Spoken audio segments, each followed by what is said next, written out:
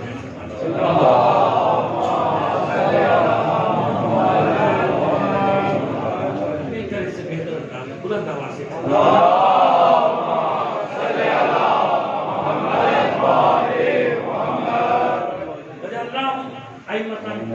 اور ہم نے ان کو امام بنایا.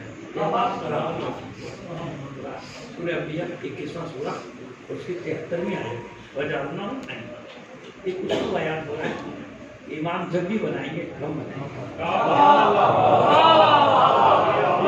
وجعلناہم ائمۃ یہدون بامرنا. ذمہ داری بھی بتا دی ہے. اس کے علاوہ کوئی بھی امام بنا لے پہچان کر لینا، دیکھ لینا اس میں یہ چیزیں ہیں کہ نہیں.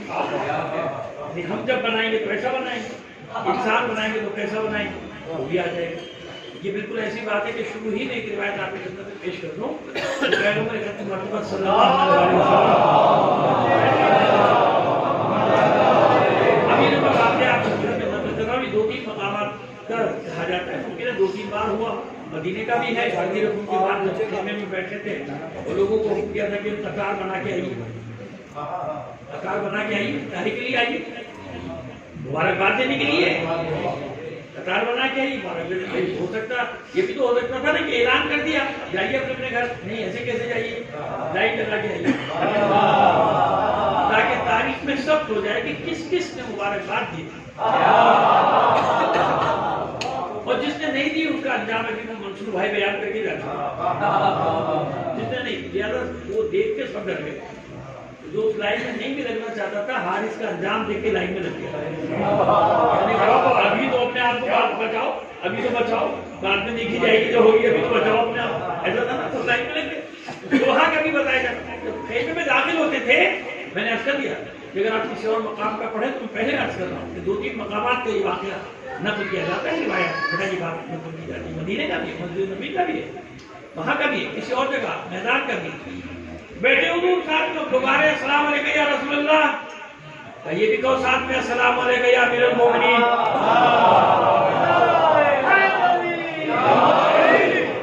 وہ کون؟ یہ بیٹھا ہوا ہے میرے ساتھ امیر المومنین. سب کا میرے کو ایک ساتھ میں پوچھ ہی لیا. پوچھ تو لیتے تھے نا، ان کا جو ہوتا تھا وہ بات کہ یہ جو آپ کہہ رہے ہیں کہ علی کو امیر المومنین کہیں تو یہ آپ اپنی طرف سے کہہ رہے ہیں یا اللہ کی طرف سے کہہ رہے ہیں؟ یہ آپ جیسے اس نے پوچھا تھا نا منقول والے اپنی طرف سے بنایا کہ اللہ کی طرف سے بنایا، ویسے یہاں تک بس وہ انداز نہیں تھا جانتے تو وہ انداز ہوا تو گھر آیا. جب ایک سوال کر دیا کہ حضور بس جان یوں کہیے کہ یوں کہا ہوگا جان کی امان پاؤں تو کچھ عرض کروں تاکہ ایسا نہ کنکر آ جائے. علی کی دشمنی میں مسئلہ یہی ہے نا، تو ایسا بھی ہو سکتا ہے. لہٰذا پہلے جان کی امان لے لی. یہاں پہ جان کی امان کہو یہ جو آپ فرما رہے ہیں کہ ان کو بھی سلام کریں اور امیر المومنین کہہ کر سلام کریں، یہ آپ اپنی طرف سے فرما رہے ہیں. یہ اللہ کا حکم ہے. کہا کہ اللہ کا حکم ہے. پھر فرمائے تاکید کی کہ اللہ اور اس کے رسول کا حکم ہے. یعنی اگر میری بھی خواہش ہے تو اللہ بھی یہی چاہتا ہے. اور رسول کی خواہش ہے وہی اللہ چاہتا ہے، وہی مشیت چاہتی ہے، وہی اللہ چاہتا ہے. لہٰذا امیر المومنین کو بات سمجھ میں آ گئی کہ امیر المومنین چاہے کوئی اپنا رقم لگا لے، خود لگائے گا یا لوگ لگائیں گے. ایسی ہے نا، یا خود لگا لے گا یا اس کی خواہش پر لوگ اس کے ساتھ لگا دیں گے. جیسے وہ یہاں گیا تھا ایک ملعون بلکہ منحوس جس کی نحوست آج تک پاکستان پہ طاری ہے، ضیاء الحق یاد آ گیا؟ بے شمار تو کہیں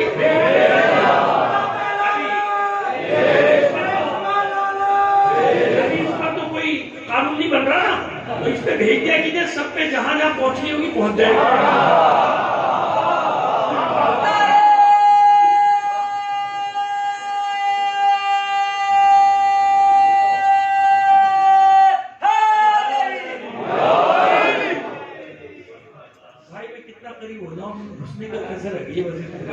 سلام بھیجی محمد ہوتا ہی ہے بھائی، میں کلام کو پڑھنے کا تقریب میں کچھ نہ کچھ تو ہلنا جلنا پڑتا ہے۔ ابھی ایسا مائک لگایا کروں کہ جو میں ہل لوں، ابھی میں کیسے میں اس کے شو بن کے بیٹھ سکتا ہوں اور اس کو تقریب کر سکتا ہوں۔ سلام بھیجی محمد علیہ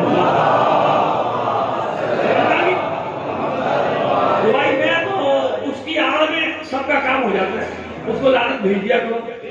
وہ جو رشتہ دار ہوگا وہ بھی نہیں کہے گا میرے رشتہ دار دل میں لائے گا ضرور، باقیوں کے لیے تو میں نے پوچھنا پڑے گا نا کہ بھائی میرا رشتہ دار ہے تو بتا دے لعنت بھیجنے جا رہا ہوں۔ جیسے مہمان ہے ایک جگہ بھیج رہا تھا لعنت، تو میں نے پہلے پوچھ لیا، میں نے کہا بتا دو کسی کی رشتہ داری تو نہیں ہے، میں لعنت بھیجنے جا رہا ہوں، اگر کسی کی رشتہ داری تو بتا دو بھائی۔ تو آج کل لعنت بھیجنے سے پہلے آپ بھی پوچھ لیا کریں کسی کا کوئی رشتہ دار نہ بیٹھا ہو، اس کو تکلیف ہو جائے گی نا۔ پوچھ لیا کہ بھائی یزید پہ لعنت بھیجنے جا رہا ہوں، کوئی یزید والا ہے تو بتاؤ، اب مشکل نہیں ہوگی، کہہ بھی نہیں سکتا ہوں اور لعنت بھی نہیں سن سکتا ہے نا۔ لعنت کیسے کیسے لوگ سامنے آ گئے اس دور میں، دیکھا نہیں آپ نے؟ کیسے کیسے یزید پہ لعنت پڑی، بل ملا گئے، دل ملا گئے سارے کے سارے، یہ سب نظر آ گیا اس کو۔ ویسے کچھ نہیں نظر آتا، نہ شیشے کے پیچھے سے نہ شیشے کے آگے سے، ویسے چاند نہیں نظر آتا اس کو۔ یزید نے بھیجی ہوئی لعنت نظر آ گئی، چھوڑنا نہیں اس کو، چھوڑنا نہیں ہے۔ یہ ہمارے صدقے میں یہاں بیٹھا تھا اس سیٹ کے اوپر، پورے پاکستان میں اس کی مخالفت تھی، ہم نے اس کا ساتھ دیا تھا، لیکن ہم معصوم تو نہیں، ہمیں کیا معلوم تھا آگے چل کے کیا کرے گا، یہ بھی یزید کا رشتہ دار نکل آئے گا۔ اتنی تکلیف ہوئی اس کو یزید پر جب لعنت پڑی ہے، اس کے پہلے پوچھ لیا کرو، بڑے بڑے رشتہ دار سامنے نکل آئیں گے اسی کی طرح۔ صلوات بھیجیے محمد علیہ محمد پر۔ کم سے کم اتنا تو ہوا، 2 پیسے کی ہانڈی گئی، کیا اتنا ہی ہوا نا بھائی۔ جو حالات ہمارے سامنے مشکل کرنے کی کوشش کی گئی، ایسے احمق اور جاہل لوگ ہیں جو بھی ان کے پیچھے تھے، انہیں یہ معلوم ہی نہیں کہ بھائی ہم تو 1400 سال سے ان حالات میں کھیل رہے ہیں۔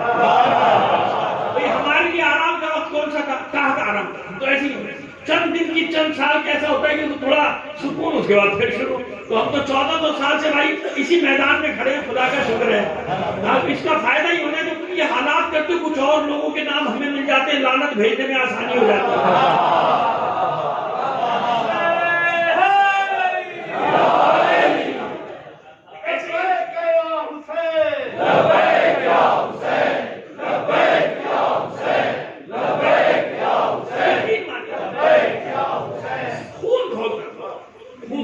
جس کا میں نے نام لیا نا، آج پاکستان کے جو بھی حالات ہیں، سیاسی، مذہبی، لسانی، یہ سب وہ بدبخت کر کے گیا، اپنے ذاتی اقتدار کو بچانے کے لیے اس نے پورے ملک کو داؤ پہ لگایا۔ آج حالات ٹھیک کرنا چاہتے ہیں لوگ، ٹھیک نہیں ہو رہے، وہ ایسا کر کے گیا ہے کام، ایسا پکا کام کر کے گیا ہے، وہ منحوس، اس کو نہ معلوم کیا حشر ہوگا، کیونکہ اس نے ملک کے ساتھ خیانت کی، اپنا ذاتی اقتدار بچانے کے لیے پاکستان کو داؤ پہ لگایا، پاکستان کی سالمیت کو داؤ پہ لگایا، صرف اپنا ذاتی اقتدار، حالانکہ ہوا میں بکھر گیا، کیونکہ ایسے لوگوں کو گولی نہیں کیا، نہ زمین نہ آسمان، فضاؤں میں بکھر کے رہ گیا۔ وہ پتہ نہیں کتے کا یا گدھے کا جبڑا وہاں پہ دفنایا ہوا ہے، اور وہاں کے لوگ اس کو جبڑا چوک کہتے ہیں۔ ہمیں جب پہلی بار گیا، وہ بیگن والا بہت سال پرانی بات بتا رہا ہوں، آئے تھا باہر سے، تو آ گیا تو میں چلو بھائی ذرا مسجد کی بھی دیکھ لیں ذرا، اچھا ہے نا، اس کا ہمیں 2 رکعت نماز پڑھ لو، بنی تھی ہم نے دیکھ لی تھی، بڑی آواز باہر سے چلو وہاں چلے، تو آج شاہ بندر مسجد کی تو آواز لے گا جبڑا چوک کیے جا رہا ہے، میری سمجھ میں نہیں آیا، میں باہر سے آیا تو میں نے کہا جبڑا چوک کیا بنایا گیا یہاں پہ، اب کہ پوچھنے کی بھی ہمت نہیں ہو رہی، جب نیچے اترا میں نے وہی جبڑا چوک میں کر آئیے آپ کو لے چلتے ہیں جبڑا چوک، گیا تو وہاں پہ خبر بنی، کہا کہ نہیں اس میں جبڑا دم نے پتہ نہیں گدھے گا کہ کتے گا، صلوات بھیجیے محمد آل محمد، جو کہنا کہہ دیا کہ تو اس نے دشمنی کی ہے سب کے ساتھ، اگر یہاں فتنےداریت کی کوئی ہوا ہے نا تو اسی ملعون کی وجہ کی، اگر لسانیت کی زہر ہے ہماری فضاؤں میں اسی ملعون کا، اگر صوبائیت کی بات کی جاتی تو اسی ملعون کی وجہ سے، یہ پوری سیاسی جتنی شیطنتیں ہو رہی ہیں، اب روتے ہو پہلے یہ تو دیکھو کہ ان کو لایا کون تھا، پالا کس نے تھا، گود میں بٹھا کے دودھ کون پلاتا تھا،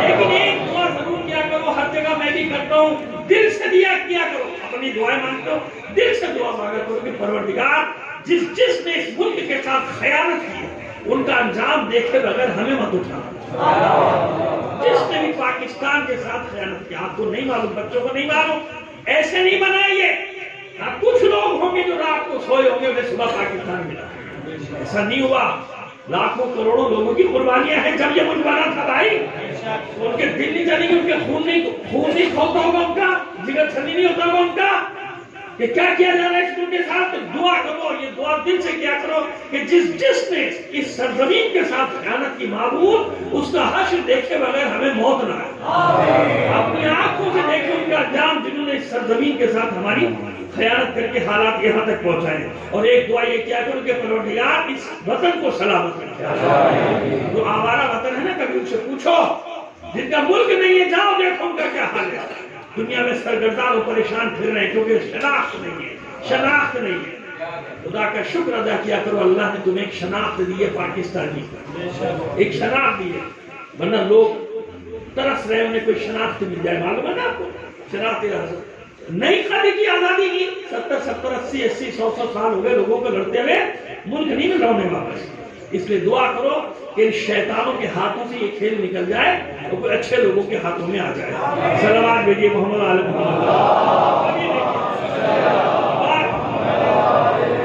ہماری بات کہاں سے کہاں چلے گی، میں بات یہ کر رہا تھا کہ امامت کون دیتا ہے، منصوص من اللہ، منصوص من اللہ، اللہ کی جانب سے ہے، جیسے امیر المومنین کا جب لقب آیا حضور نے بتایا کہ میری خواہش بھی ہے، اللہ کے بھی یہی حکم ہے، اللہ کے بھی امیر المومنین، اور سمجھ میں آ گیا کہ دنیا بناتی ہے ایک امیر المومنین وہ الگ، وہ خود بنتے ہیں یا لوگ بنا دیتے ہیں، چڑھا دیتے ہیں آسمان پہ، آپ امیر المومنین، آپ امیر المومنین، وہ بنی امیہ بنی عباس کے رات کو کندھوں میں بٹھا کے لاتے تھے امیر المومنین، صبح گردن کاٹ کے پھینک دیتے تھے، خبیث المومنین جاؤ، دوسرا ایسا ہوتا تھا نا، تو یہ دنیا جو بناتی ہے امیر المومنین تو فوراً ان کو ذلیل المومنین بھی بنا کے پھینک دیتی ہے، ایسا کرتی ہے نا، لیکن اللہ جنہیں بناتا ہے ان کے پاس ظاہری حکومت ہو یا نہ ہو، وہ خود سامنے ہو یا نہ ہو، پہچان یاد رکھنا، دنیا جنہیں بناتی ہے وہ اس وقت تک امیر المومنین ہوتا ہے جب تک سامنے ہو،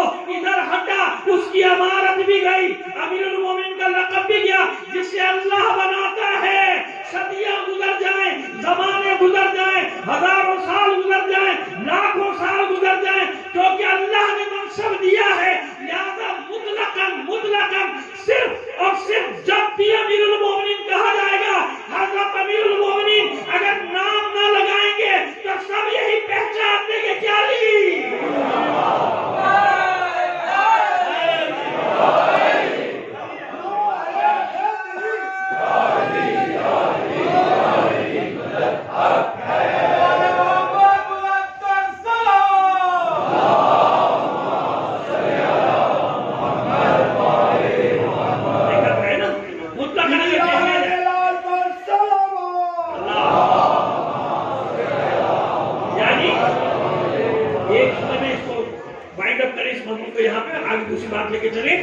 یعنی اگر سے یہ کہہ دیا جائے کہ امیر المومنین نے فرمایا تو کیا سمجھے گا عالم اسلام، ہمارے یہاں خود سمجھے گا کہ علی نے فرمایا، اگر کسی اور کا فرمان بیان کرے گا تو نام لگانا ضروری ہو جائے گا نام لگاؤ ورنہ کوئی نہیں سمجھے گا.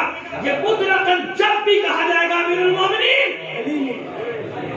جو منصب اللہ نے دیا ہے. کس نے دیا ہے؟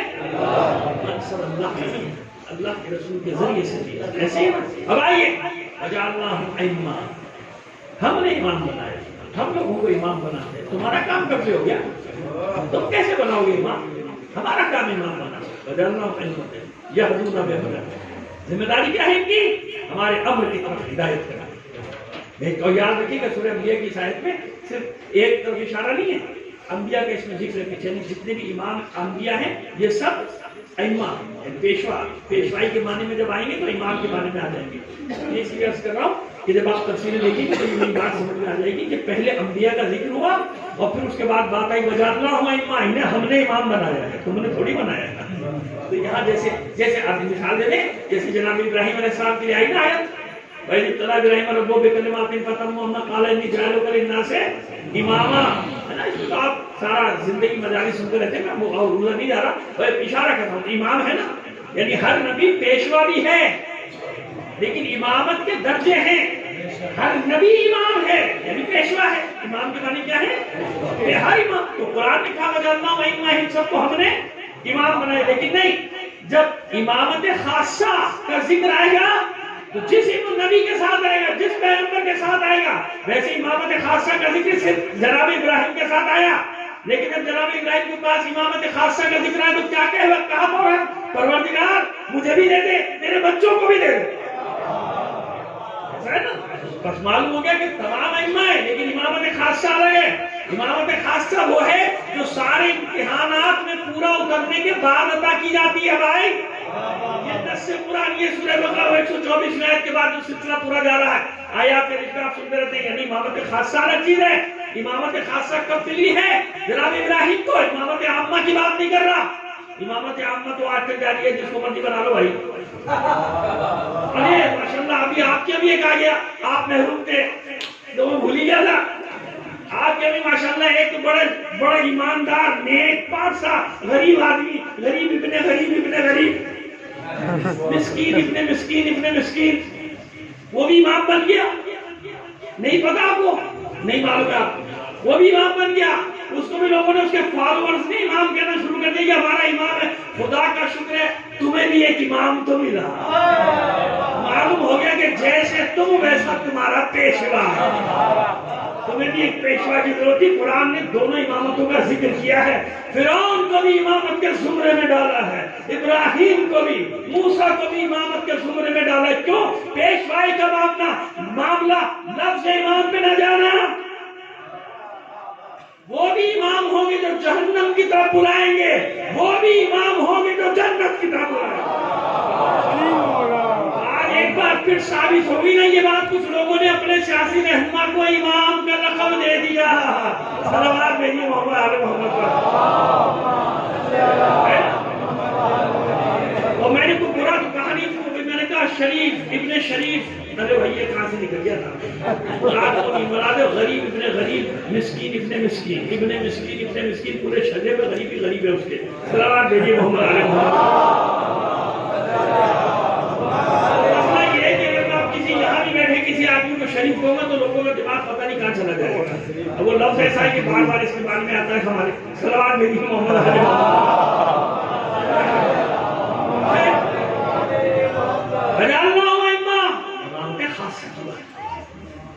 امامت عامہ نے سب کو ملتی ہے, لیکن امامت خاصہ جو ہم دیتے ہیں خاص اس کو کرم کے ساتھ دیتے ہیں. ہم امام بناتے, تم کہاں سے امام بناتے؟ چاہے منصب ملے یا نہ ملے, حکومت ملے نہ ملے, اقتدار ملے نہ ملے, جسے ہم نے امام بنا دیا قیامت تک وہ امام ہے. امامت عامہ نہیں, یہدون بامرنا, ہدایت کرتے ہیں, ہادی ہوں گے. ہمارے امر کی طرف, اپنے امر کی طرف نہیں بلائیں گے. جو اپنے امر کی طرف بلائے گا وہ دنیاوی امام ہوگا. میری مانو, جو کہے گا اللہ کی طرف بلائے گا اللہ کی مانو, تو وہ ہوگا وہ امام جسے ہم نے بنایا ہے. یہدون بامرنا واوحینا الیہم فعل الخیرات. دوسری اس امامت خاصہ کی علامت کیا ہے؟ ہم وحی کرتے ہیں اس میں. جسے تم بناتے ہو اس پہ وحی نہیں ہوتی, جسے انسان بناتے ہو وحی نہیں ہوتی. قرآن نص سے قرآنی واوحینا الیہم فعل الخیرات. ہم نے ان پر وحی کی نیکیاں اور اچھے کام کرنے کی، یعنی سوائے خیرات کے، خیرات بے معنی اچھے کاموں کے، سمجھ گیا، اچھے عمل کے، خیر یعنی نیکی، سوائے نیکیوں کے تم ان سے کچھ دیکھ ہی نہیں سکتے، کیونکہ وہ جو بھی عمل انجام دیتے ہیں وحی کے ذریعے سے انجام دیتے ہیں، ہم نے نہیں مانا وَجَعَلْنَاهُ أَئِمَّةً يَهْدُونَ بِأَمْرِنَا وَأَوْحَيْنَا إِلَيْهِمْ فِعْلَ الْخَيْرَاتِ وَإِقَامَ الصَّلَاةِ وَإِيتَاءَ الزَّكَاةِ، اور یہ نماز بھی قائم کرتے ہیں اور زکات بھی، اقام الصلاۃ و ایتاء الزکات وکانوا لنا عابدین، عبادت سے بھگا کے بھی لے جاتے ہیں، عبادت کی طرف لے کر، یہ بھی ایک پہچان یاد رکھنا، جو عبادت سے بھگا رہا ہوگا وہ یہاں کا ہوگا، اور جو عبادت کی طرف بلا رہا ہوگا وہاں کا ہوگا، سمجھ میں نہیں بات؟ صلوات بھیجیے محمد علی محمد، ایک بات یاد رکھیے، اصول یاد رکھیے، عبادت نہ کرنا گناہ اللہ کا معاملہ ہے، ٹھیک ہے نا؟ کس کا معاملہ ہے؟ بندے اور اللہ کا، صاف بتا رہا ہوں اور سمجھ، کسی کو چیزوں میں ٹوکتے نہیں، نصیحت کرنا ہم لوگ گاؤں میں نا ہم پر واجب ہے، کر رہے ہیں، ہمارا کام ہے لوگوں کو بتانا، یہ صحیح، یہ غلط، یہ اچھا، یہ برا، یہ گناہ، یہ صاف، ٹھیک ہے نا؟ ڈنڈے لے کر بننا یہ ہے کسی پر نہیں ہے بھائی، ہم پر نہیں، کسی پر نہیں، انبیاء پر بھی، ائمہ پر بھی، جبر ہے ہی نہیں ہمارے دین میں، ہمارے دین میں نہیں، مطلب اللہ کے دین میں جبر، آپ اپنی ڈیوٹی ادا کریں، بتانے میں کوئی کنجوسی سے کام نہ لیں کہ کیا اچھا ہے، کیا برا ہے، کیا کرنا ہے، کیا نہیں کرنا، ٹھیک ہے نا؟ تو پہلی بات کیا ہوئی؟ عبادت کرنا واجب ہے نا، واجب ہے، اب کوئی نہیں کرتا تو کیا ڈنڈے لے کے کرواؤں گا؟ نہیں کروا سکتا نا، میرا کام ہے پیغام پہنچانا، اگر جبر ہوگا دین میں تو 1,24,000 نبی کیوں آتے؟ اللہ ایک ہی نبی سے کام لے لیتا، سارے ایک رسول سے کام لیتا، اتنے بھیجے نا، کیوں نہیں؟ جب انسان کے دل میں بات اترے اور پھر عمل کرے تو مزہ آئے گا نا، دل میں اترنی چاہیے، جیسے اہل بیت کی محبت کے لیے جبر ہے، باقی جگہ جبر ہے، یہاں جبر نہیں ہے، کیوں؟ جب دل میں اتر جاتا ہے نا کسی کے اہل بیت کی محبت دل میں اتر جائے تو پھر بنی امیہ کا دور گزر جائے گا، بنی عباس کا دور گزر جائے گا، آج کے امویوں عباسیوں کا دور بھی گزر جائے گا، کوئی دلوں سے اہل بیت کی محبت ختم نہیں کر سکتا، دل پتہ کریے، دل پتہ کریے،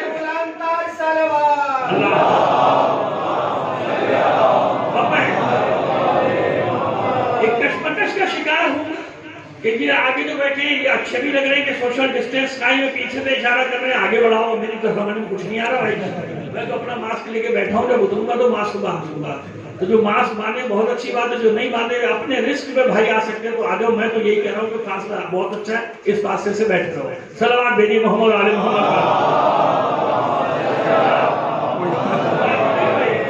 کوئی والی بات آگی کہ شہری ذمہ داری ہے نا، میں کیسے کہہ دوں آپ کو، میں کہیں بھی نہیں کہہ رہا آج کل کے آگے آ جاؤ سمٹ کے اٹھو، میں آج کل کہیں نہیں کہہ رہا بھائی، کیونکہ میں پابند ہوں ڈاکٹروں کے احکام کا، صحیح نا، میں اپنے آپ کو پابند سمجھتا ہوں تو دوسروں کو بھی وہی حکم دیتا ہوں، دوسروں کو بھی کیا حکم کیا دیتا ہوں، گزارش کرتا ہوں میرا حکم کون ماننے جا رہا ہے، تو اب بات سمجھ میں آ گئی کہ عبادت واجب ہے نا، نہیں کرتا کیا کریں اس کے ساتھ بھائی، کیا لڑیں ضرورت نہیں، ایسا نہیں ہوتا، اللہ کے دین میں ایسا کچھ بھی نہیں، نہ کسی نبی نے کیا، نہ پیغمبر نے، نہ کسی رسول نے، اب تک علم کہانی نے ایسا نہیں کیا، مانے گا تو مانے گا، اس کو سبق سمجھاؤ اچھا ہوگا، لیکن ہاں ایک مسئلہ ہے بڑا، میں نے کیا کیا، نہیں کرتا عبادت، گناہگار ہے، اہل بیت سے محبت کرتا نہیں کرتا بھائی، میں پر کوئی فتویٰ نہیں لگاتا، نہ لگا سکتا ہوں، نہ مجھے لگانے کا اختیار ہے، نہ اللہ جانے اس کا معاملہ جانے، وہ نہیں کیا معلوم کب وہ ہم سے بڑا مومن بن جائے، عابد بن جائے،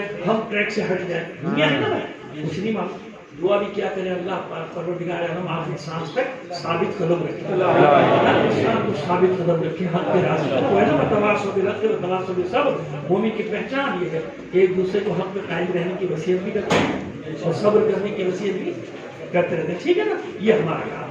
اب آئیے ایک خطرناک نادانستگی میں یا نادانگی میں اپنی عاقبت تباہ کر رہا ہے، برباد کر رہا ہے، وہ کون ہے؟ میں نے عرض کیا کہ ایک ہے عبادت نہیں کرتا، ٹھیک ہے نا، لیکن عبادات کا منکر نہیں ہے، میری طرف توجہ، میں بہت لمبی بندش نہیں پڑھوں گا، تھوڑی سی میری طبیعت بھی خراب ہے تو میں جان کے پٹی بھی باندھ کے آیا ہوں، لیکن چھوٹ پھوٹ نہیں لگی مجھے. صلوات بھیجیے محمد علی محمد پر.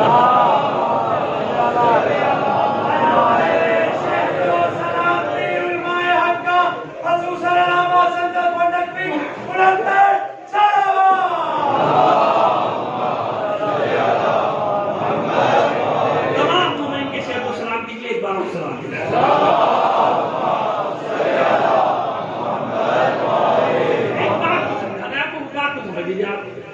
دیکھیں نا، ایک بار عبادت نہیں کرتا لیکن عبادت کا منکر نہیں. سمجھ میں آ گئی بات؟ منکر نہیں، جانتا ہے کہ واجب ہے، میں نہیں پڑھتا ہے نا، نماز نہیں پڑھتا لیکن منکر نہیں ہے نماز کا، منکر نماز نہیں ہے معذرت، ایسا نہیں کرتا. نماز واجب ہے جانتا ہے، میں نہیں پڑھتا. روزہ نہیں رکھتا واجب لیکن جانتا ہے کہ روزہ میں نہیں رکھتا، میں گناہگار ہوں لیکن روزہ انکار نہیں کرتا. یہ نہیں کہتا کہ ہے کیا روزہ نماز کیا کچھ نہیں، یہ نہیں کرتا. تو اب سمجھ میں آ گیا ایک عبادت نہ کرنے والا اور ایک منکر، دونوں میں فرق ہے. جو عبادت نہیں کر رہا لیکن واجبات الہی کا منکر نہیں، انکار نہیں کرتا واجبات کا، نہیں واجبات ہے میں گناہگار ہوں، تو اس آدمی کی ہدایت کا چانس آخر وقت تک باقی ہے. اس کی ہدایت کا موقع آپ چونکہ انکار نہیں کر رہا نا، کبھی بھی کوئی ایسا موقع آئے گا، موقع آئے گا، ایک واقعہ ہوگا، کوئی آدمی ملے گا کسی کے نیچے سنے گا، پوری زندگی بدل جائے گی. دیکھا ہے نا آپ کیسے لوگ ایسے اچانک سے یہی ہوتی ہے کہ پروردگار ان کو ہدایت کے راستے پہ ڈال دیتا ہے ان کی اس دل کی نیکی کی وجہ سے جو وہ واجبات کے منکر نہیں ہوتے، واجبات کا انکار نہیں کرتے. بے شک نہیں پڑھنا، اس لیے کہتے ہیں کہ جبر نہیں کرو، جبر نہیں کرو. کیوں؟ نوالوں کو سیدھے راستے پہ آنے کا. لیکن جو منکر ہے عبادات ہے اس کی بڑی مصیبت. یعنی ایک تو عبادت کرتا نہیں، دوسرے کیا کہتے ہیں اس کی ضرورت ہی نہیں. کیا کہتے ہیں اس کی کیا فائدہ نماز پڑھنے کو؟ بندو اللہ کا خوف کو. اچھا آج کل ایک بڑی مشکل میں پھنسے کہ کہیں کیا پڑھو گے نہ پڑھو. کہتے ہیں پڑھنا، پہلے کہتے تھے پڑھنا ہی ضروری نہیں ہے نماز، اگر پڑھنا ضروری نہیں تو باقی چیزیں کیوں پڑھو؟ باقی چیز میں کہاں سے آ گیا حلال حرام؟ جب ایک چیز ضروری نہیں ہے تیری نظر میں، جب اس کی اہمیت ہے، لڑ کس چیز پہ لڑ رہا ہے کہ یہ پڑھو کہ نہیں پڑھو؟ پہلی چیز تو نماز پڑھنا ہے نا، پہلے یہ تو اقرار کر کے نماز پڑھنا واجب ہے. ابھی کل تک تو کہہ رہا تھا اس کی ضرورت ہی نہیں ہے، ویسے چلے جائیں گے ہم تو، ویسے نکل جائیں گے، میں نماز پڑھیں معاذ اللہ، دوسرے ہم کیوں پڑھیں؟ یہ کہہ رہے تھے نا ایسے تھا. اب پھنس گئے کیونکہ لائن ایک اور آ گئی، کہیں سے لائن ایک آپ نہیں میں پڑھو پڑھو، کیوں پڑھو؟ نہیں پڑھو گے تو یہ کہاں سے پڑھو گے؟ جب انسان حق کے راستے سے ہٹتا ہے یا ٹکرانے کی کوشش کرتا ہے تو اسی طرح گیچ ہو جاتا ہے، اس کی سمجھ میں کنفیوز، یعنی کنفیوژن کا شکار ہو جاتا ہے کہ یہ ہوا کیا میرے ساتھ، میں کر کیا رہا ہوں. تو ایک جگہ یہ میں نے آپ سے کیوں بات کی کہ تقریر سن رہا تھا، میں کہیں اندر بیٹھا ہوں، معلوم نہیں تھا کہ میں بھی بیٹھا ہوں، تو پڑھ رہا تھا ایک ساتھ جو بھی پڑھ رہا تھا باہر، اور پڑھتے پڑھتے انہوں نے کہا کہ پہلی بات تو واجب ہی نہیں ہے پڑھنا، کیونکہ پہلے کہتے رہے نا برسوں تک، 20-25 سال تک کہتے رہے کہ پڑھنا ضروری نہیں، پڑھنا کہتے پہلی بات تو یہ کہ پڑھنا ضروری نہیں، لیکن اگر کوئی پڑھے تو پھر وہ ان کی مرضی کے مطابق. سمجھ میں آ گئی بات؟ آپ کی خاموشی بتا رہی ہے کہ سمجھ میں آ گئی. صلوات بھیجیے محمد علی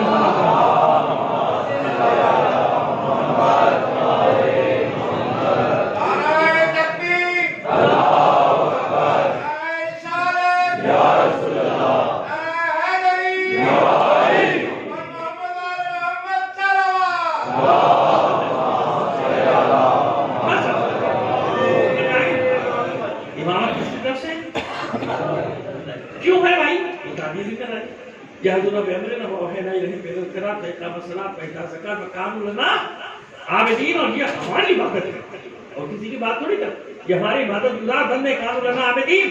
امامت کس کی طرف سے؟ اللہ کی طرف سے. بندوں کا کام نہیں امام بنانا. بندے جن کو منائیں گے تو کیا ہوگا؟ آپس میں ٹکراؤ ہو جائے گا. اماموں کا ٹکراؤ ہے کہ نہیں ہے نا. بندے جس کے ساتھ بھی امام کرو جس کے ساتھ بھی لڑا دیں تو امام کرتی اسی لیے لڑاتے کہ اس کی امامت ثابت ہی نہیں ہوتی جب تک دوسرے سے اختلاف نہیں کرے گا. اختلاف کرے گا تو امام بنے گا نا. سمجھ رہے ہیں بھائی؟ جتنے امام اتنی فتنے ہیں کہ نہیں ہے نا. تو کیوں یہی تو میں عرض کر رہا ہوں کہ جب اس کی امامت ثابت ہی نہیں ہوگی جب تک پہلے والے سے اگر اختلاف نہیں کرے گا تو لوگ کہیں چلو بھی تو بھی اسی پہ چل، اسی پہ چل، اسی فقہ پہ چل، اسی تو فقہوں کا الگ الگ ہونا بتا رہا ہے نا کہ امام ہونے کے لیے اختلاف ضروری ہے. تو دنیا کا امام بن نہیں سکتا جب تک دوسرے امام سے اختلاف نہ کرے، اور معصوم امام بن نہیں سکتا جب تک پہلے امام سے اتفاق نہ کرے.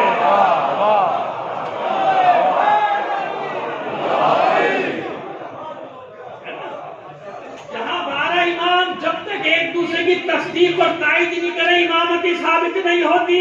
اور یہی اپنی دیکھیں اللہ کا سنت کیا ہے، انبیاء کا طریقہ بھی ہے، پہلے تصدیق کرو اپنے سے پہلے والے انبیاء کی تاکہ تمہاری نبوت سچی ثابت ہو جائے. اسی لیے کیا حکم ہے، اسی لیے حکم ہے نا لن تروا ليس البر ان تولوا وجوهكم قبل المشرق والمغرب ولكن البر من آمن بالله واليوم الآخر والملائكة والكتاب والنبيين. جب تک تمام انبیاء کا اقرار نہ کر لے نبوت بھی ثابت نہیں، ایمان بھی ثابت نہیں، اسلام بھی ثابت نہیں. تو اللہ کے بنائے ہوئے اور بندوں کے بنائے ہوئے میں فرق یہ ہوتا ہے کہ بندوں کا بنایا ہوا امام بن نہیں سکتا جب تک دوسرے سے اختلاف نہ کر لے، اور یہ امام ہو نہیں سکتا جب تک پہلے والے تمام ائمہ کی تصدیق نہ کر دے. تصدیق کرے گا تو امام ہوگا، تصدیق نہ کرے تو امام. وہاں امام بننے کے لیے اختلاف ضروری، یہاں اتفاق ضروری. صلی اللہ علیہ محمد علیہ محمد.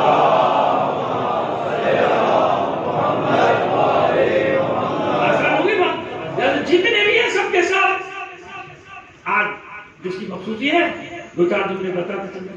یہ اسی لیے آپ کو یہ جو احادیث ہیں بار بار مسلسل ہم نے کیا سوال راکین ہمارے پڑھتے ہیں، علماء بھی پڑھتے ہیں کیا نا مولانا محمد وانا سطنا محمد وانا آخری محمد وانا کلنا، ہم سب کے ساتھ ایسے ہی ہے نا.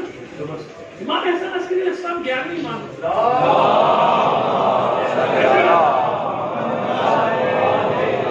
11ویں معصوم 11ویں امام. ایسے کیوں 11ویں امام کی ضرورت کیا تھی بھائی؟ جنت دو کا تقسیم ہو گئی مولا پہ، پھر آگے کا سلسلہ کیوں ہو گئی؟ مل گئی نا تقسیم، جیسے جنت پہ جانا چلا جائے. واقع کربلا بھی ہو گیا بھولا تھا، ادھر جنت ہے ادھر دوزخ. یہ گنتی پوری کرنا تھی کیا اللہ معاذ اللہ معاذ اللہ معاذ اللہ. ضرورت کیا تھی؟ واقع کربلا کی بات 4تھا امام 5واں امام 6واں امام 7واں امام 8واں. کیوں؟ سوال ہے نا، یہ تو سوال. کیا مشیت کوئی کام عبث کر سکتی بیکار معذرت ہو سکتا ہے؟ وہ حکمت آنا جس نے ایک ذرے میں قیامت کا سامان چھپا دیا. ایٹم اس ایٹم کو توڑو تو دنیا نکل آئے گی. جو تھوڑا سا بھی سائنس پڑھے میں تو بالکل ہی نہیں پڑھا، میں تو ویسے ایک سبجیکٹ پڑھائے تو مضمون آرٹیکل پڑھتا ہوں تو کچھ معلومات حاصل ہو جاتی ہے، جز بھی وہ بھی بہت ہی معمولی. لیکن ہے نا ایٹم ذرہ، وہ ذرہ تو نظر بھی نہ ہے. اس ذرے کو بھی توڑو، اس ذرے کو توڑ کے نیوٹرون پروٹون پتہ نہیں کیا کیا کیا کیا کیا کیا نکالے، مجھے نام بھی نہیں آتا. الیکٹرون پروٹون نیوٹرون ہے نا نکلا نا. اس کے علاوہ بھی یہ 3 بڑے اس ایک ایٹم میں سے نکلا بھائی. یہ ساری دنیا نکل آئی اس میں سے. عجیب لوگ ہیں. تم ایک ذرے کو نہ نظر آنے والا ذرہ، یہ ایٹم بھی نظر نہیں آتا اس کی بات کر رہا ہوں، ایک نظر نہ آنے والے ایٹم کو توڑو تو اس میں سے کائنات نکال دو. دیکھیے آپ کو فضیلت کا ایک بات دکھا کے جا رہا ہوں، ایک بات دکھانا چاہتا ہوں فضیلت. تم ایک نہ نظر آنے والے ایٹم کو توڑو، اس میں سے پوری کائنات نکال دو. نیوٹرون پروٹون کیا کیا کیا کیا اس میں سے نکالو تم الیکٹرون، اور پھر اس کے بعد ان کے حصے میں ان کے پارٹ تو کروڑوں قسم کی اس میں چیزیں بھائی جو میں نے پڑھا آرٹیکل وہ تو یاد بھی نہیں ہے، تو وہ اصطلاحی مجھے نہیں آتی. ایک صلوات دیجیے محمد علیہ محمد. ایسے ہے نا، ایک اس کو توڑو تو کائنات نکالی تم نے، اور کائنات نکالنے کے بعد اس ایٹم میں سے کیا کیا کیا کیا کر کے کسی دنیا کی تباہی کا سامان اسی ایٹم میں. یہ تم نے کیا ہے بھائی، سائنسدانوں نے کیا ہے نا. جن لوگوں نے کیا کہ ایک ایٹم سے توڑا تو اس میں کیا کیا کیا کیا نکلا، اس کو نکالنے کے بعد پوری دنیا کی تباہی کا سامان. تو تم میں اتنی طاقت ہے کہ تم ایک نظر نہ آنے والے ایٹم کو توڑو، اس میں سے کائنات نکال لو. تو اب تمہیں سمجھ میں آیا کہ آج تم سائنس کے آلات کی بنا پہ یہ بات کر رہے ہو نا، بچے قبول کریں گے کیونکہ سمجھیں گے کہ ہاں سائنس یہ کہہ رہی ہے، سائنس یہ کہہ رہی ہے. 1400 سال پہلے رصد گاہیں نہیں تھی، انسانی ذہن نے اتنی ترقی بھی نہیں کی تھی.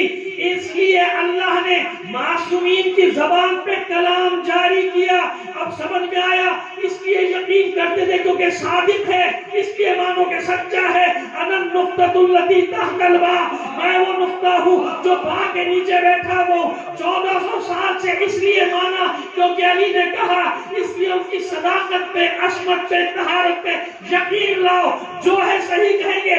آج 1400 سال کے بعد جب رصد گاہیں بن گئی تو اب سمجھ میں آیا، جب تم ایک ذرے سے کائنات نکال سکتے ہو تو علی کہہ رہے کہ میں وہ نقطہ ہوں جو باء کے نیچے بیٹھا ہوا. یعنی اس باء کے نقطے کو کھولتے چلے جاؤ، عالمین کھلتے چلے جائیں گے.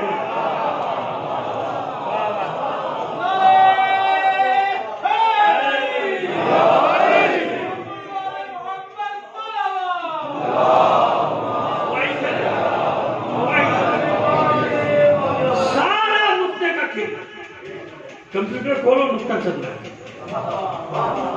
ادھر کلک کیا، ادھر کلک کیا، ادھر کلک کیا، یہ کھولا، وہ کھولا، یہ دنیا کھولو، وہ ہے نا، سب ایک نہیں چلا ہے نا نقطے کا. تو اب اس سے اگر مولا کہنا کہ ساری چیزیں سمجھا دے تو کسی کی سمجھ میں آتا نہیں آتا نا بھائی. اس کی ترقی نہیں کی انسانی ذہن میں، یار پہلے ان کی سچائی پر ایمان ہے، یہ سچائی. کیونکہ جو یہ فرما رہے ہیں جنہوں پہ آگے ہزاروں سال بھی ہو جائے تو پھر یہ کھلتے رہیں گے. اب وہ میں وہ دروازہ ہوں جو اس علم کے شہر پر بیٹھا ہوں. ایسی ہے اللہ کا رسول مدینۃ العلم ہے، اس میں داخل ہونے کا دروازہ کون ہے؟ سمجھ میں آئی بات؟ جسے اللہ بناتا ہے اسے سارے علوم دے کر بھیجتا ہے. یہ نہیں ہو سکتا کیا آج کا کوئی علم معصوم کے علم سے آگے بڑھ جائے، بس کیونکہ ہر زمانے میں ہدایت کی ضرورت ہے. بگڑیں گے نہیں کیا؟ مولا کی بات لوگ نہیں بگڑ گئے، باقی کربلا کی بات لوگ نہیں بگڑ گئے، زیادہ بگڑ گئے اور زیادہ بگڑ گئے کہ اب کیا ضرورت ہے، اب تو ویسے جنت میں جا رہے ہیں نا. میں کیا بتاؤں، اب تفصیل آپ بھی جانتے ہیں. تو ماشاءاللہ ایسی مجلسیں بھی آپ سنتے رہتے ہیں اور بڑے خوش ہو کے آتے ہیں کہ چلو جنت تو ملی کم سے، جنت تو ملی 1-1.5 گھنٹے میں. ایسا ہے نا ملے اللہ. میں تو خود کہتا ہوں کہ بھائی اللہ کرے مجھے بھی کوئی ایسا دے دے پکا ہو جائے مجھے، لیکن میں گھبراتا ہوں کسی بھی بات کی ایسا نہیں ہو جائے کہ الٹا ہی معاملہ نہ ہو جائے، کیس بھی الٹا نہ ہو جائے، وہاں جا کے قبر میں جا کے. تو اب سمجھ میں آ رہی بات کہ ایسا نہیں ہے، اس طرح سے نہ سمجھے. ہر امام کا آنا بتا رہا ہے کہ ہر زمانے میں اس کی ضرورت ہے. بس چند منٹ اور زحمتیں کرو. یہ بتائیے کبھی سوچیے تو صحیح، امام سامرا میں تھے، سامرا میں کیا کرتا؟ مدینے میں مشہد میں ہوتے، جہاں سب وہاں ہوتے، مدینے میں ہوتے، سب مدینے میں تھے. کیوں آئے؟ دس امام علی نقی علیہ السلام اتنا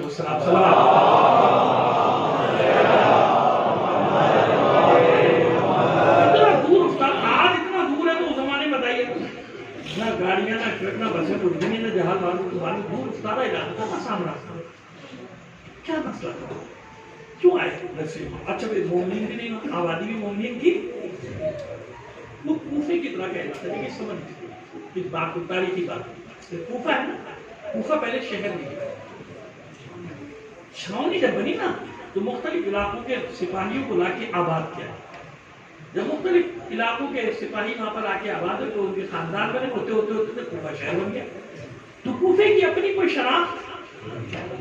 تو کربلا کے بھی جو شہید ہیں کوفے کے، ان کے آپ ساتھ میں کچھ نہ کچھ لگا ہوا ہوگا، یا حمدانی ہوگا، بنی حمدان کا ہوگا، یا قحطانی ہوگا، یا یمنی ہوگا، یا بصری ہوگا.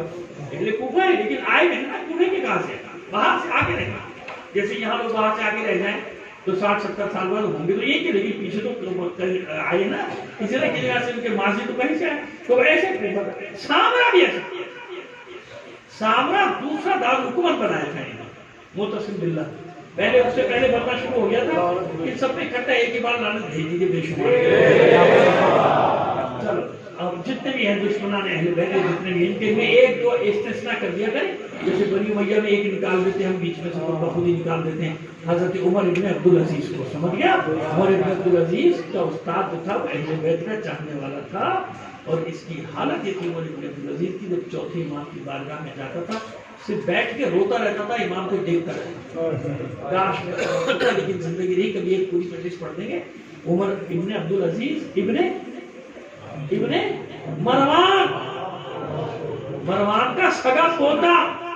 دیکھا ہمارا دل کتنا بڑا ہے. بے شک مروان کا پوتا ہو لیکن اگر محبت اہل بیت ثابت ہے تو مروان الگ ہے اس کا پوتا الگ ہے. اتنا بڑا دل تم بھی تو رکھو. صلوات بھیجیے محمد عالم.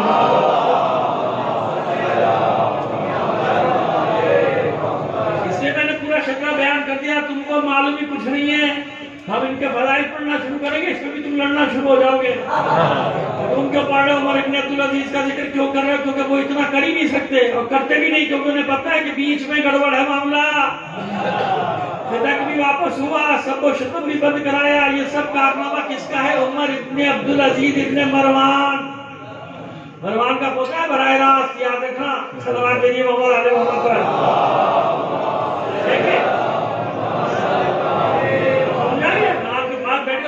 مستقل کہتا تھا وصیت کرے مجھے نصیحت کرے. اور روتا رہتا تھا. امام کو دیکھتا تھا روتا رہتا. وہ اسی لیے مارا گیا. لائے تھے تو خلیفہ بنا کے 2-2.5 سال میں فارغ کر دیا اس کو کہ بھئی یہ تو دے دے, حکومت ان کو دے دے گا, اہل بیت کو دے دے گا. سمجھ میں آ رہا. خیر اس لیے میں نے کہا جو بھائی نے جانا بھیج میں نے ایک ہی بار بھیج دو تاکہ میں کچھ چند منٹ آپ سے بات کروں. میں اس کو تمام کروں. شبی بات پچھلے سال مجھے یاد ہے بہت لمبی ہو گئی تھی. میں نے لمبی مجلس نہیں پڑھنا چاہتا. تو بس یہ سامرا کیا ہے؟ Second capital. یعنی ایک تو بغداد بنا دیا تھا نا عباسیوں نے شروع میں آ کے عباس اور سفار نے. اس کے بعد منصور دوانیجی نے بنیاد ڈالی. بغداد بنے. اب یہ معتصم باللہ اور ان سب سے شروع ہوا. یہ مستعین باللہ سے کام سامرا کا.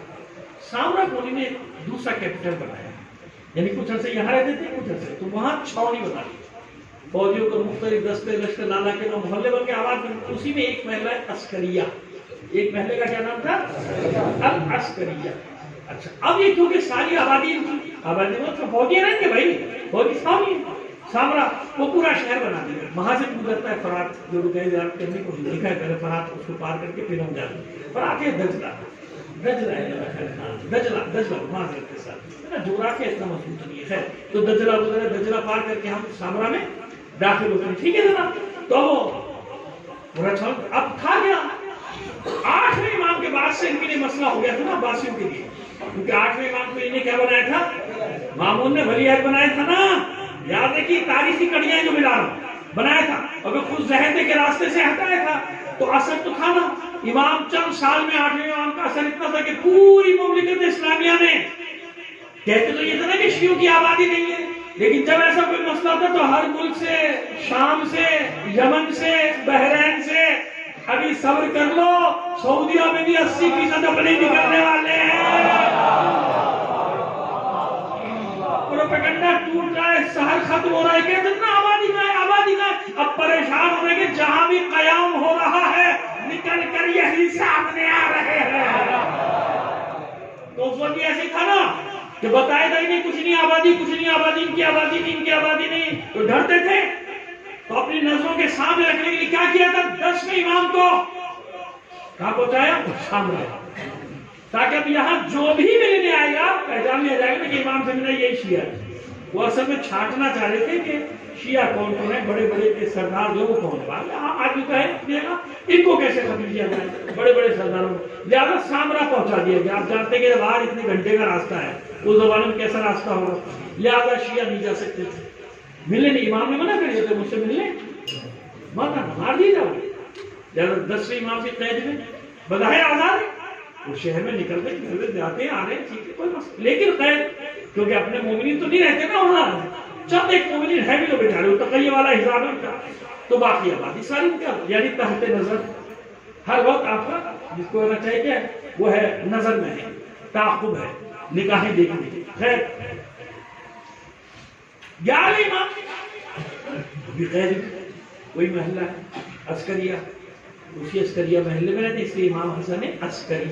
العسکری کی بہت ساری معنی ہیں، لیکن ایک معنی یہ بھی کیونکہ عسکریہ محلے میں رہتے تھے، زیادہ عسکری کے رہنے والے، عسکریہ کے رہنے والے، اور بھی بہت سارے معنی لشکر کے معنی میں، فوج کے معنی میں ہے، وہ الگ بحث ہے، لیکن عسکریہ محلہ تھا، یہ ایک حقیقت ایسی تھا۔ تو اب یہ کیسے آتے تھے شیعہ امام سے ملنے؟ بھیس بدل اشارہ کرتا ہوں، برا نہیں مانیے گا، چھڑ نہ بنا لیجیے گا کسی کی۔ بتانا چاہ رہا ہوں آپ کو کہ جب مغلوں کا آخری دور تھا تو سادات بارہا کا بڑا عروج تھا نا، بہت عروج تھا سادات بارہا، کنگ میکر کہلاتے تھے۔ کیا کہلاتے تھے؟ کہ بادشاہ گھر، بادشاہ بناتے تھے، بادشاہ بٹھاتے تھے، بناتے تھے اتارتے تھے، بٹھاتے تھے اتارتے، تخت پہ بٹھاتے تھے اتارتے، سادات بارہا۔ تو ان کی 12 گاؤں تھے، پائتخت دہلی کے لیے گاؤں تھے۔ تو میں پہچانے نہیں بتا رہا بھائی، تاکہ ان کو مذاق ہی نہ بنا لے، لیکن ان کی سب کی پہچان، تاکہ جب یہ دہلی میں آئے، دارالعلوم میں جائیں، محل میں داخل ہونا چاہیں تو پہچان بتا دیا کرتے تھے۔ یہ پہچان تو فوراً ان کو بلا لیا جاتا تھا، ایک ایک پہچان بتا دی جاتی تھی، تو بلا لیا، سمجھ جاتے تھے کہ ہمارے لوگ آگے، سادات آگے، جیسا کہ بلا لو۔ خیر وہ میں پہچانے نہیں بتا رہا، ورنہ آپ ڈھونڈنے لگیں گے، جو ملے گا آپ کو وہاں کا چاہیے اس کو آپ کچھ نہ کچھ نام دے دیں گے، جیسا میں نام نہیں بتا رہا۔ خیر یہ ایک تاریخی حقیقت ہے۔ ایسے ائمہ طاہرین کے زمانے میں کیسے بن کے آتے تھے بیچارے؟ تیل بن کے آتے تھے، تیل بیچنے، نائی بن کے آتے تھے۔ نائی 2 قسم میں آتا ہے، بال بنانے والا بھی ہوتا ہے، کھانا پکانے والا بھی، اس کو آپ کیٹرنگ، آج ماشاءاللہ اچھا نام ہو گیا، مزے آگے ان کے، سب کیٹرر کہلاتے ہیں، کیٹرنگ کرنے والے کہلاتے ہیں نا۔ باربر کیا کہلاتے ہیں؟ باربر، ہیئر ڈریسر، سیلون شاپ، بس اتنا ہوا کہ 50 والا کام 500 روپے کا ہو گیا۔ صلوات بھیجیے محمد علی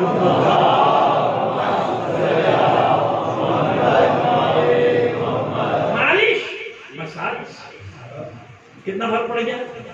20 روپے سے 2000۔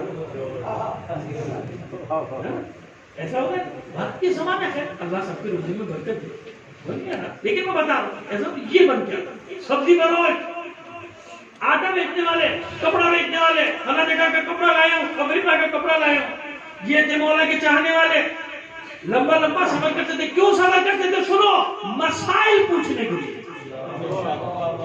حقوق پوچھنے کے لیے، کہ حقوق کس کو دینے، کہاں سے نہ جمع کر کے لانے بھی ہیں، تو آوازیں لگاتے، محلے میں پھرتے تھے، آوازیں لگاتے، اس میں کوڈ ورڈ ہوتے تھے، جس سے امام کی جو خاص غلام، کیونکہ امام کے گھر کے اندر بھی بنی عباس کے جاسوس بیٹھے، بظاہر غلاموں کی صورت میں، لیکن کنیزوں ہیں، جاسوس ہیں، تاکہ خبر دیں بارگاہ نہ آ سکے۔ اب دیکھیے امام کا نیٹ ورک کتنا زبردست ہے، جس کے گھر میں جاسوس ہیں اسی گھر میں بارواں آیا ہے، گھر کے اندر، کیونکہ ان کی پوری کوشش کیا ہے بنی عباس کی کہ بارواں نہیں آنے پائے۔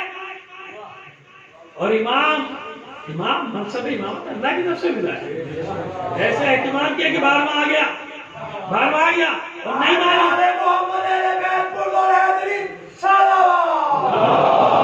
بارواں آ گیا، نہیں معلوم، اب وہ آوازیں لگاتے جا رہے ہیں، اور جناب یہاں سے جو خاص کنیز، امام کو تو معلوم ہے کس کو بھیجنا ہے، کس غلام کو، اس کو بھیجا، جاؤ یہ آگے اپنا یہ لفظ کہہ رہا ہے، ہاں یہ لفظ تو کہہ رہا ہے، بیچ میں ایک لفظ آیا تو وہی یہ جاؤ دیکھو کیا کہتا ہے وہ، جناب رد و بدل ہمارا پیغام لے جاؤ۔ اب گئے، اس نے خط دے دیے، سوال دیا، وہ معاملے میں بیچ رہا ہے، ادھر معصوم کو جواب دینا، معصوم نے تیار کیا، اور جناب اس کے سامان کے بہانے جو حقوق تھے وہ بھی وہاں تک پہنچ گئے، اور امام نے واپس بھی پلٹا دیے کہ کس کس کو کہاں دینا ہے، کیا کرنا ہے۔ اور اسی زمانے میں ایک بدبخت ملعون 10 امام کے زمانے پیدا ہوا اور شیعہ بن گیا، جیسے آپ ہوتا ہے نا، اللہ رحم کرے ہمارے حالوں پہ۔ ائمہ کے زمانے میں یہ ہوا جو بتا رہا ہوں، ائمہ کے زمانے میں، ائمہ کے سامنے عباسیوں نے ایک فتنہ کھڑا کیا، جیسے آج MI6 کھڑا کرتی ہے نا فتنہ، اور بھی ہیں بہت سارے فتنے ہمارے اندر سے کھڑے کرتے ہیں، کیونکہ انہیں معلوم ہے کہ کتنی جلدی ہے ہمارے مومنین جو ہے کدھر جائیں گے، پرکشش نعرہ چلو ادھر، تو ایک بدبخت کو کھڑا کیا۔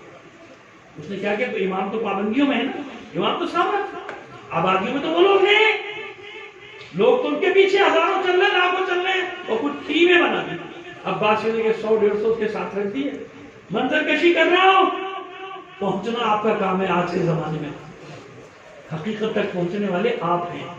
میرا کام جس حد تک بتانا اس حد تک بتاؤں گا، بس اس سے زیادہ میں نہیں بتا سکتا. ڈرتا نہیں کسی سے، لیکن خوف ہے فساد خلق. کتنا فساد کا ڈر ہے مجھے، اس کے صرف علامتیں بتا رہا ہوں. علامتیں کیا کیا عباسیوں نے؟ 100-150 آدمی کو لگا دیے، جاؤ اس کے ساتھ جاؤ، جو یہ کہے تائید کرنا یعنی واہ کرنا. سمجھ میں آ گئی بات؟ 100-150 بھاڑے کے ٹٹو، کرائے کے ٹٹو، ساتھ جاؤ، آگے بیٹھ جانا، اور جو کھڑا ہو کے بولے مارو، پکڑ کے اٹھا کے باہر پھینکو.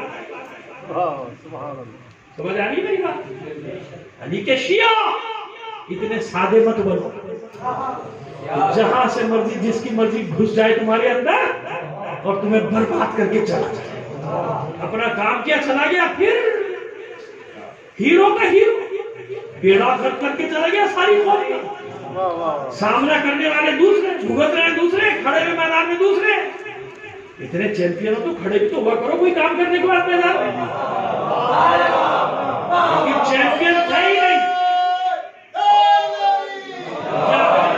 مردوں کے ساتھ کھڑے تو ہو. تو خدا کا شکر ہے اللہ نے اتنا حوصلہ تو دیا ہے تمہارے کچھ لوگوں کو کہ حالات کچھ بھی ہو جائیں اپنی قوم کے درمیان تو ہوتے ہیں. جو ہوگی ساتھ ہوگی، سب نپٹیں گے، جو بھی گزرے گی ہمارے لوگ ساتھ ہوگی.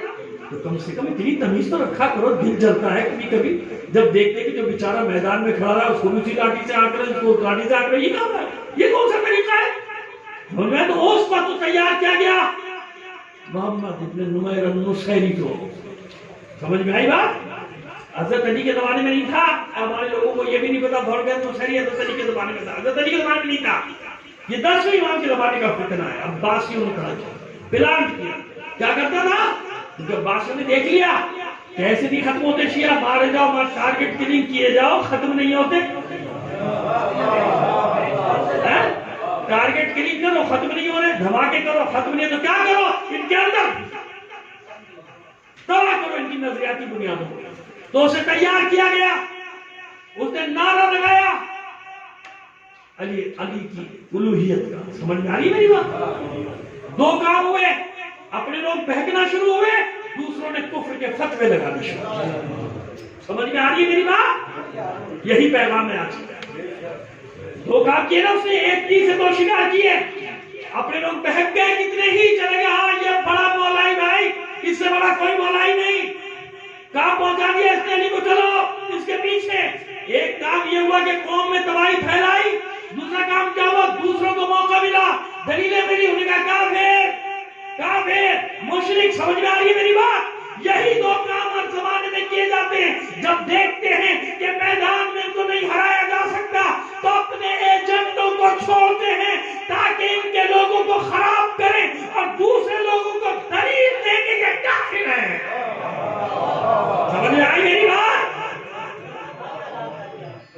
صلوات بھیجیں محمد آل محمد پر. یہ مجھن 11ویں ماہ وہ فتنہ اٹھا. سوال یہ تھے یہ کر رہا ہے، اس نے شہروں میں ایک طوفان برپا کر دیا ہے، ہنگامہ اور فساد برپا کر دیا ہے. شیعہ مارے جا رہے ہیں وہ الگ، عقیدہ تباہ ہو رہا ہے وہ الگ، دونوں کام ہو رہے ہیں. تو امام کے جملے تھے ملعون ہے ملعون ہے ملعون ہے. امام نے کیا کہا اس کو؟ ملعون ہے ملعون ہے ملعون ہے. میرا پیغام پہنچا دو، پورے جہان تشیع کا جگہ جگہ پہنچا دو کہ ہم میں سے نہیں ہے، یہ دشمنوں کا کھلاڑی ہے، یہ دشمنوں کا ہے. تو اس لیے ہم جیسے لوگ گھبراتے نہیں. کہ جب امام کے زمانے میں یہ سب کچھ ہوا ہے، امام کے سامنے یہ ہوا ہے، اب کہاں چھوڑیں گے لوگ؟ لیکن تشیع کا نہ اس وقت کوئی بگاڑ سکا تھا نہ آج کوئی بگاڑ سکا. یہ خبر لے لو آخری مسائل سے پہلے اطمینان. مطمئن رہنا، گھبرانا مت میری باتیں سن کے. تمہیں یہ یقین بھی تو دلا رہا ہوں کہ دنیا کچھ بھی کر لے، ساری دنیا مل کر آ جائے، ایک بار جب حسین آواز دیتا ہے نا تو چہلم کے دن پوری دنیا کو پتا چل گیا، ساری سازشیں بہہ گئی تمہارے سیلاب میں.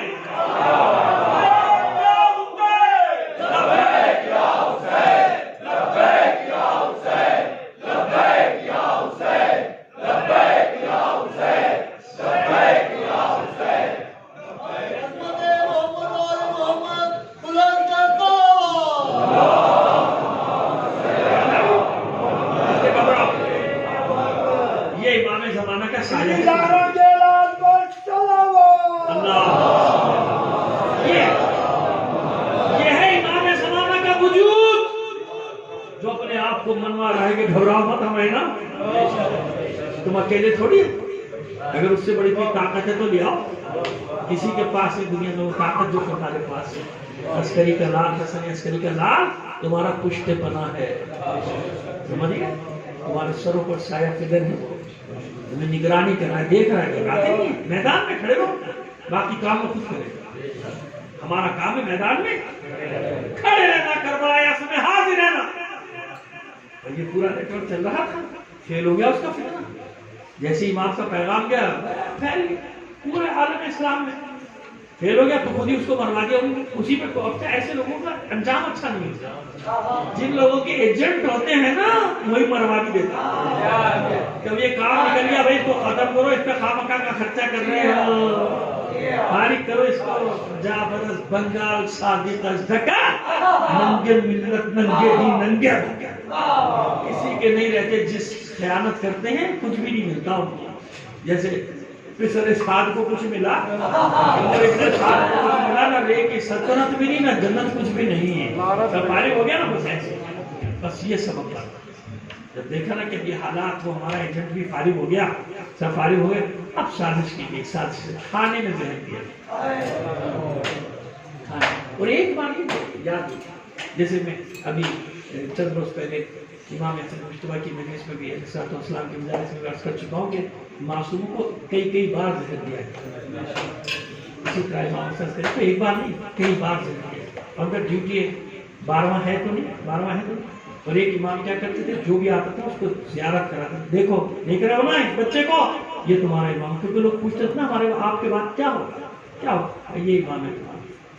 اور جو میرے کچھ کو نہیں دکھا سکتے تھے ان کو پیغام دیا تھا, جو میری نماز پڑھائے گا وہی تمہارا امام ہے.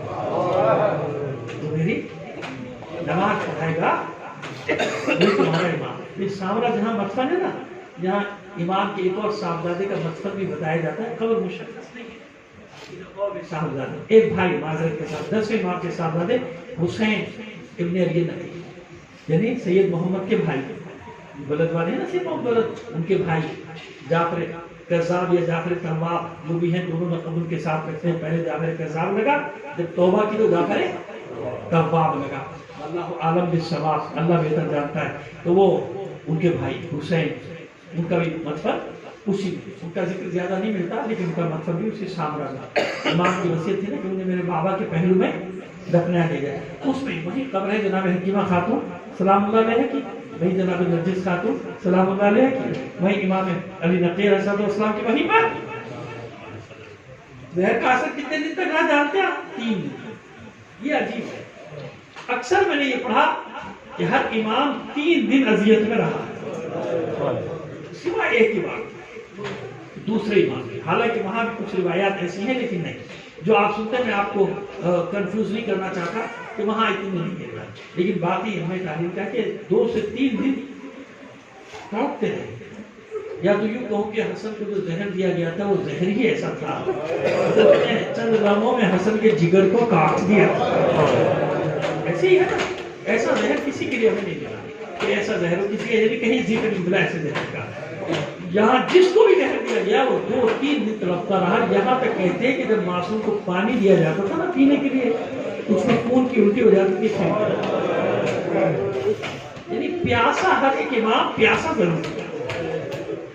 اچھا سب چاہنے والے بھی جمع ہو گئے, نماز کا اہتمام بھی ہو گیا, جعفر نماز پڑھانے بھی آ گیا بھائی. اور شیعوں نے اس کو دیکھتے کہا انا للہ و انا الیہ راجعون, اگر یہ ہمارا امام ہے تو السلام, میرا دین ہمارا. تو وہ جانتے تھے وہاں کا کیریکٹر کیا ہے, لیکن کہا تھا کہ جو نماز پڑھا دے گا. لیکن وہ نماز آیا تو ضرور, نماز پڑھا نہیں سکا. ادھر وہ نماز پڑھانے کے مسئلے پہ کھڑا ہوا, ادھر گجرے سے 5 سال کا شہزادہ ظاہر ہوا. ہزاروں کا مجمع ہے, پورا سامرا جمع, ہزاروں کا مجمع, جو کاندھا دے کر لایا ابھی کاندھا دے کر لے جائے گا تابوت کو 11ویں امام. لیکن اس بچے نے دامن پکڑا, چچا ہٹ جاؤ, امام کی نماز امام پڑھا. ہزاروں لوگوں نے نماز پڑھی, ہزاروں لوگوں نے کاندھا دیا, ہزاروں لوگ تابوت لے کر گئے, ہزاروں لوگوں نے اٹھایا. لیکن آئیے یہاں کیا فرمایا معصوم نے کہ امام کی نماز امام پڑھاتا ہے. سیدھے سجاد کا یہی تو دکھ ہے. رات کا بے بولو کفن لاشا پڑھا ہے, بابا شدہ لاشا پڑھا ہے. اجازت نہیں، اجازت نہیں. ایسے ہی ہے نا، سب کے تابوت اٹھے. کیوں سید سجاد غم مناتے تھے، کیوں روتے تھے؟ ایک شام کو روتے تھے، ایک گنج شہیدہ کے واقعے کو، منظر کو یاد کر کے روتے تھے. بس 2-3 جملے مجھے پڑھنے دیجیے، اس کے بعد شب یہ ہے کہ مجھے ایک جگہ تک پہنچانے دیجیے، تشنگی نہ رہ جائے. سن لیجیے 2-4 جملے. کیا ہوا؟ ایک تب روتے تھے کربلا کو یاد کر کے، فرماتے تھے کیا کرے وہ بیٹا جس کے سامنے باپ کا بے گورو کا پردہ شکا. سب سے بڑی مصیبت اولاد کی یہ ہو کہ اگر اسے اجازت نہ دی جائے باپ کو دفنانے کی. دنیا میں آج بھی ایسا اصول نہیں.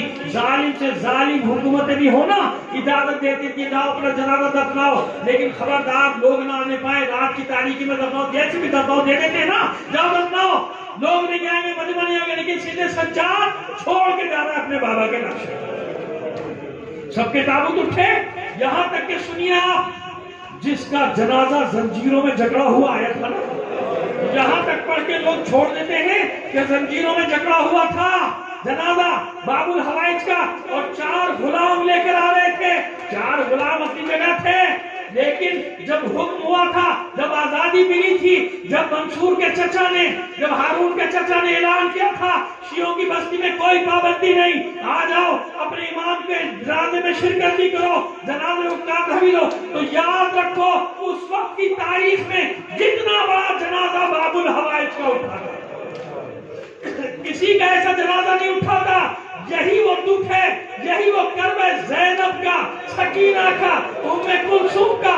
آج تک جیسے تابوت حسین کا اٹھتا ہے، کسی کا تابوت نہیں اٹھ سکتا. کیوں؟ سب کے تابوت اٹھے. شیعہ روتے جاتے تھے. سامرا میں بھی پہنچ گئے شیعہ، اپنے امام کے تابوت کو کاندھا دیتے ہوئے لے کے آئے اس مقام پہ جہاں آج آپ کا مقبر ہے. لیکن یہ امام بھی وقف کر کے جا رہے ہیں اپنے پیسے میں سے، مال میں سے کچھ مال کو، کہ اس سے میرے جد حسین کی عزاداری کرنا.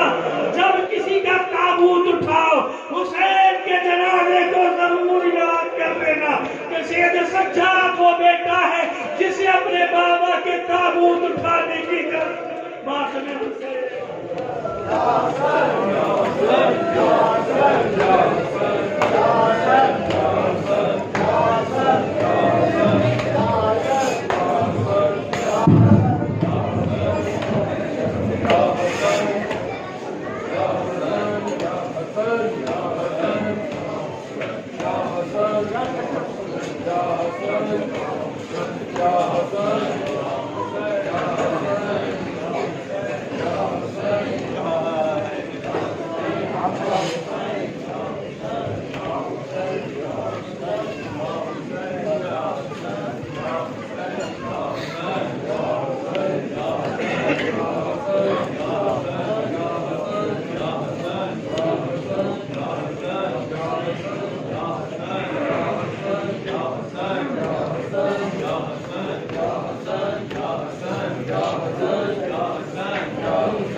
آیا